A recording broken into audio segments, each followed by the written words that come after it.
Assalamualaikum, apa khabar semua? Terima kasih kerana sudi singgah ke channel saya.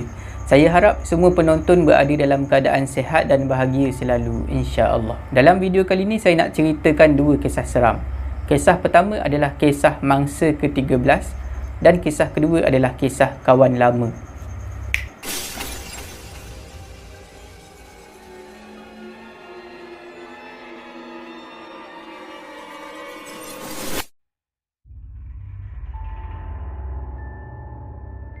Kisah pertama ni berlaku di Amerika Syarikat sekitar tahun 1930-an.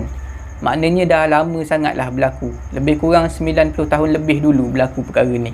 Perkara ni berlaku di sebuah jambatan yang diberi nama Jambatan Brubaker yang terletak di Ohio, Amerika Syarikat.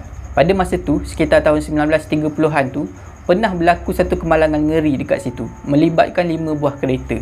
Dan kesemua mangsa yang terlibat dalam kemalangan tu semuanya mati di tempat kejadian. Selepas kemalangan tu berlakulah mula terjadi perkara-perkara paranormal di kawasan jambatan tu. Masa kejadian kemalangan tu berlaku, kelima-lima buah kereta tu berlanggar antara satu sama lain, dan kelima-lima kereta tu jatuh terjunam ke bawah jambatan.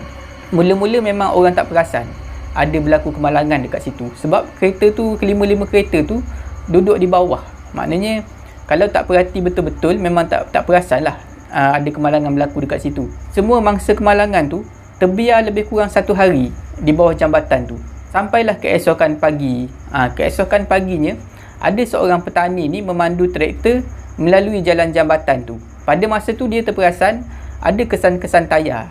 Dan kesan-kesan tayar tu menghala ke tebing jambatan. Masa tu memang dia dah syak dah. Mungkin ada berlaku kemalangan ni. Dia pun pergi jenguk ke bawah. Bila dia jenguk ke bawah, dia pun nampaklah ada 5 buah kereta tersadai dekat bawah. Dia pun segera panggil ambulan dan juga panggil polis. Dipendekkan cerita, lepas operasi menyelamat tu, pihak berkuasa jumpa 12 mayat daripada kelima-lima buah kereta yang terlibat kemalangan tu. Kesemua mayat tu diuruskan macam biasalah. Pergi ke hospital. Lepas tu ada proses kenal pasti mayat, dan mayat tu diuruskan oleh waris lah, oleh ahli keluarga masing-masing.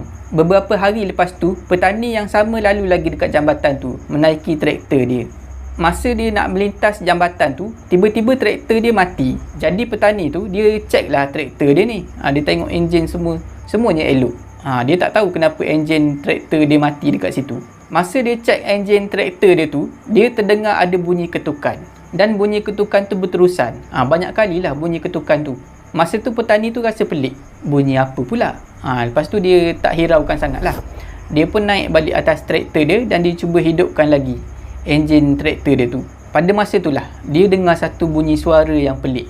Suara tu bunyi macam orang sakit tekak. Bunyi macam tu. Bila petani tu dengar suara tu, dia dah mula rasa takut. Dia pun cuba hidupkan lagi. Dia pulas kunci dan cuba hidupkan lagi traktor dia. Akhirnya berjayalah, traktor dia hidup. Dan dia pun berlalu pergi daripada jambatan tu. Bila petani tu dah balik daripada kerja, dia pun ceritalah dekat orang ramai apa yang terjadi dekat dia masa dia lalu dekat jambatan Brubaker, masa nak pergi kerja pagi tadi. Rupanya, bukan petani tu seorang yang kena kejadian macam tu. Dah ramai yang kena macam tu. Masa dia orang lalu dekat jambatan tu, menaiki kenderaan, tak kira lah motor ke kereta ke, masa lalu dekat jambatan tu, enjin kenderaan dia orang akan mati. Lepas tu dia orang akan dengar bunyi ketukan. Di antara beberapa orang yang mendakwa pernah kena ganggu di jambatan tu, ada yang pernah bilang ketukan tu berapa kali. Jumlah ketukan tu adalah 13 kali. Bila petani tu dengar macam tu, dia mula berfikir, hari tu masa kemalangan tu ada 12 mayat. Mungkin ada lagi satu mayat dekat bawah tu.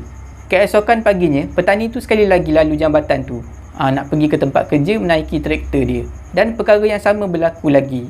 Enjin traktor dia tiba-tiba mati. Tak lama lepas tu dia dengarlah ketukan tu. Dia pun bilang lah berapa kali. Betul lah, 13 kali bunyi ketukan tu. Dan dia dengar lagi bunyi suara tu. Suara macam tu, macam orang sakit tekak. Pada masa tu, petani tu buat keputusan untuk pergi periksa di bawah jambatan tu. Dia nak pergi periksa kalau ada lagi mangsa yang belum lagi orang jumpa. Petani tu pun mulalah mencari seorang diri di kawasan bawah jambatan tu. Sampailah dekat kawasan tepi hutan. Pada masa tu musim salji, jadi memang sejuklah keadaan dekat situ. Bila petani tu dah sampai dekat kawasan tepi hutan tu, dia terkejut. Dia tengok dekat salah satu pokok ni, dekat bawah pokok tu ada satu mayat yang duduk dalam keadaan bersandar di pangkal pokok tu. Mayat tu ditutup oleh salji dan dah beku. Mayat tu cuma ada sebelah tangan aja. Sebelah lagi hilang. Dan yang mengejutkan adalah mulut mayat tu. Mulut mayat tu, bahagian bawah ni, rahang bawah ni, semua dah tak ada. Lidah-lidah dia semua dah tak ada. Dan keadaan mayat tu dipenuhi dengan darah. Petani tu tahu sebenarnya apa yang dah jadi. Dekat kawasan tu ada banyak beruang hitam. Boleh jadi mayat tu dimakan oleh beruang hitam tu. Bila dah jumpa mayat tu, petani tu pun pergilah panggil sekali lagi. Panggil polis dan juga panggil ambulans datang ke situ. Dipendekkan cerita, mayat tu pun berjayalah dibawa keluar daripada kawasan tu dan diuruskan macam biasa. Pada malam harinya, petani tu dapat satu mimpi. Dalam mimpi tu dia nampaklah perkara sebenar yang berlaku. Mayat tu adalah salah satu penumpang daripada 5 buah kereta yang terlibat kemalangan pada masa tu. Dia tercampak keluar daripada cermin kereta. Lepas tu, ada seekor beruang hitam ni gigit dia dan heret dia ke kawasan tepi hutan tu. Beruang tu pun mulalah makan dia.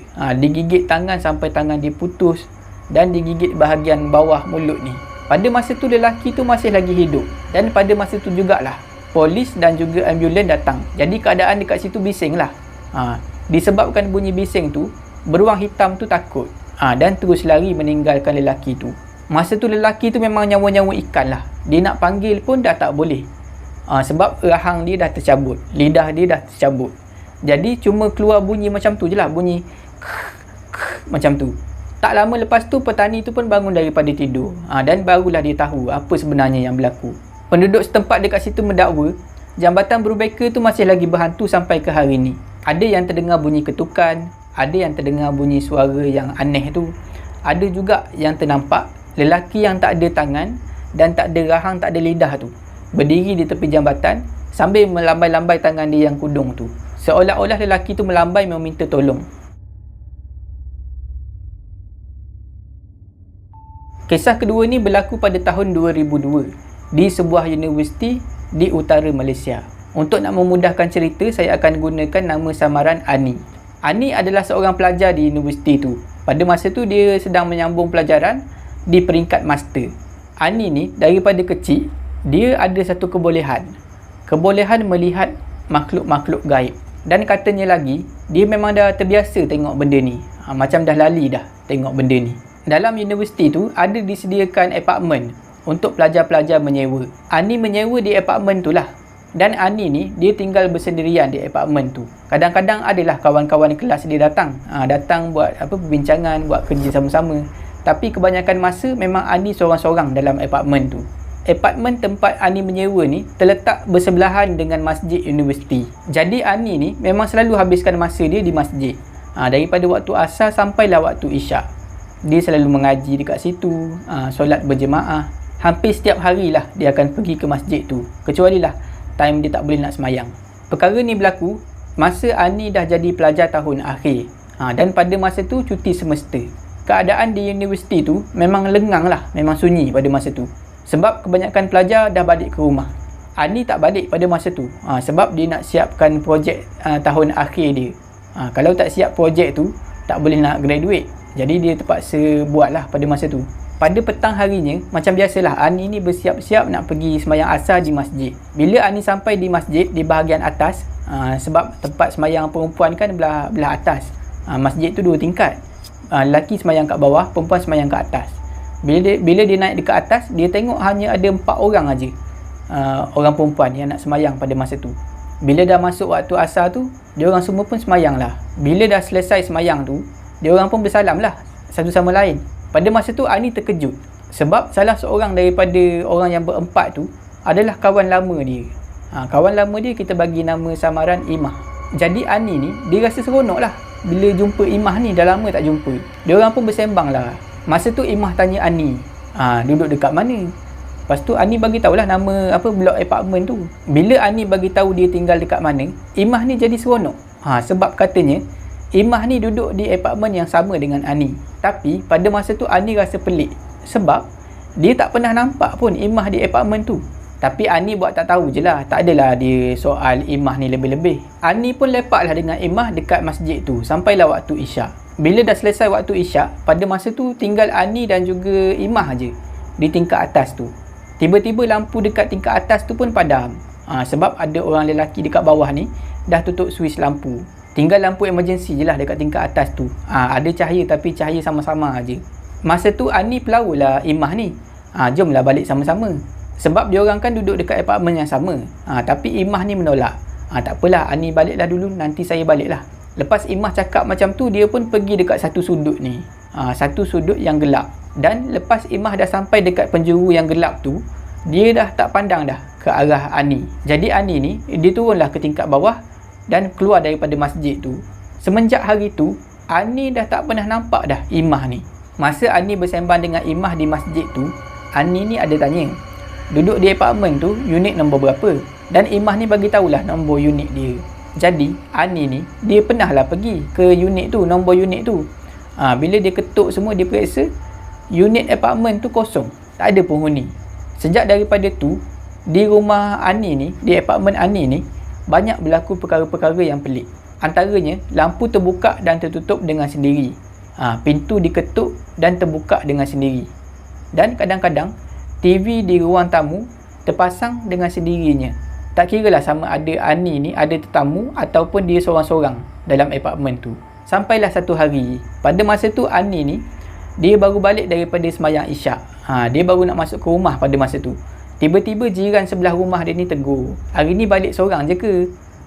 Housemate baru tu mana? Ani dah rasa pelik dah masa tu. Housemate mana? Lepas tu jiran tu cakap, alah, biasa kan kalau awak balik sembahyang Isyak, ada lagi seorang kawan awak kan masuk dalam rumah. Lepas tu nampak tengah-tengah malam dia keluar balik daripada rumah, tak tahu pergi mana. Dia pergi mana? Cuti ke? Memang berderau lah darah Ani pada masa tu.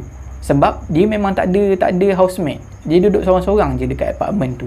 Lepas tu Ani ni dia cakap je lah dekat jiran dia tu, tak adalah, dia dah tak duduk sini dah. Dia pindah tempat lain. Ani pun cepat-cepat masuk dalam rumah. Masa tu barulah Ani ni berfikir, mungkin Imah yang dia jumpa di masjid tu bukan Imah yang sebenar, tapi ada makhluk lain yang menyerupai kawan lama dia. Dan boleh jadi Imah itulah yang selalu main lampu, main pintu di rumah dia, dan selalu buka TV di rumah dia. Sebab Ani sendiri dah jemput Imah tu datang ke rumah. Perkara ni memang dah lama berlaku, tapi Ani setiap kali ada kesempatan, dia akan pergi ke masjid tu dan dia akan mencari-cari kalau ada ternampak lagi Imah yang dia pernah jumpa dulu. Tapi Ani memang dah tak pernah jumpa dah Imah tu. Setakat tu sajalah video saya pada kali ni. Saya harap semua penonton terhibur. Jika anda suka dengan video ni, jangan lupa like, share dan komen video ni. Jangan lupa subscribe dan tekan butang loceng untuk dapatkan notifikasi video saya yang seterusnya.